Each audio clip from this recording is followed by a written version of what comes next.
Semut kecil di lautan rumput. Pagi itu, embun masih menempel di ujung-ujung rumput, membentuk butiran bening seperti permata kecil. Matahari baru saja menembus cakrawala. Sinarnya lembut, menari di antara dedaunan dan menciptakan kilau hangat di atas bumi yang masih segar oleh sisa hujan semalam. Di tengah hamparan hijau yang seolah tak berujung itu, hiduplah seekor semut kecil berbulu halus bernama Lira. Tubuhnya mungil, bahkan lebih kecil dari biji wijem. Namun jika diperhatikan dari dekat, tampak jelas bulu-bulu lembut berwarna keperakan yang menutupi punggung dan kakinya. Saat sinar matahari menyentuh tubuhnya, bulu-bulu itu memantulkan cahaya halus, membuat Lira tampak berkilau seperti titik cahaya hidup. Hari itu, Lira tidak ingin bekerja seperti biasanya. Ia ingin bermain di rumput, menikmati pagi yang indah sebelum kembali ke sarang bawah tanahnya yang lembab. Dengan langkah ringan, ia memanjat sehelai daun rumput yang masih bergetar karena angin. Setiap langkahnya terasa seperti menaklukkan gunung bagi tubuh sekecil itu. Dunia adalah tempat yang amat luas dan menakjubkan. Lira berhenti sejenak di puncak bilah rumput. Ia memandang sekeliling.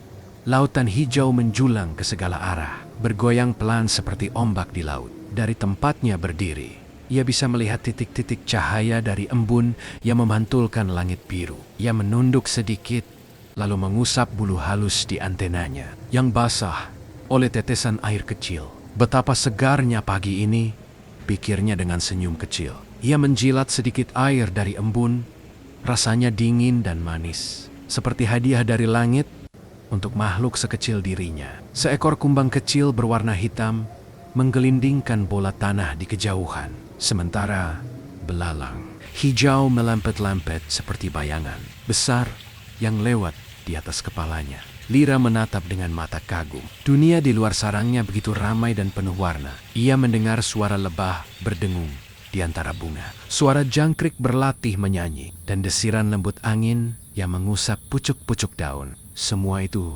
terasa seperti lagu besar alam yang hanya bisa didengar oleh mereka yang mau berhenti sejenak dan mendengarkan. Tiba-tiba, angin bertiup lebih kencang. Bilah rumput tempat Lira berdiri bergoyang hebat, membuatnya hampir terjatuh. Ia berpegangan erat dengan kakinya yang kecil namun kuat. Bulu-bulu halus di tubuhnya membantu menahan embusan udara, membuatnya tetap seimbang meski dunia di bawahnya berguncang. Wah, sepertinya aku sedang menunggang ombak, seru Lira gembira, meski suaranya kecil sekali, hanya bisa didengar oleh angin. Ia tertawa kecil, menikmati bagaimana tubuhnya naik turun bersama daun rumput yang bergoyang. Setiap goyangan terasa seperti petualangan baru.